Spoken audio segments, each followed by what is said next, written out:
अभिनेत्री तितिक्षा तावडे व अभिनेता सिद्धार्थ बोडके यांचा शाही थाटामाटात विवाह सोहळा संपन्न झाला। नवरदेवाला वरमाला परिधान करताना तितिक्षाला अश्रू अनावर झालेले पाहायला मिळाले। त्याचबरोबर तितिक्षा सिद्धार्थचा सिंपल लुकही लक्षवेधी ठरला आहे।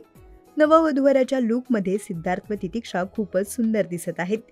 यावेळी तितिक्षाने ऑफ व्हाईट रंगाची नऊवारी साडी नेसली होती, तर पिवळ्या रंगाचा डिझायनर ब्लाऊज तिने परिधान केला आहे। तर ऑफ व्हाईट कलरच्या शेरवानीमध्ये सिद्धार्थचा लुक खूपच उठून दिसला। तितिक्षाच्या पारंपरिक लुकमध्ये तिचं मंगळसूत्र सगळ्यांचंच लक्ष वेधून घेत आहे। मंगळसूत्राची डिझाईन अगदी सिंपल असलेली पाहायला मिळत आहे। मंगळसूत्रात काळे मणी व 2 वाट्या पाहायला मिळत आहेत। त्याचबरोबर गळ्यातील डायमंड नेकलेस आणि नऊवारी साडीवर हातातील हिरवा चुडा साऱ्यांचंच लक्ष वेधून घेत आहे। तुम्हाला तितिक्षा सिद्धार्थचा लग्नातील लुक कसा वाटला हे आम्हाला कमेंट करून नक्की सांगा।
मराठी चित्रपटसृष्टीतील लेटेस्ट अपडेट्स आणि गॉसिपसाठी आमच्या चॅनेलला सबस्क्राईब करा आणि बेल आयकॉन दाबायला विसरू नका।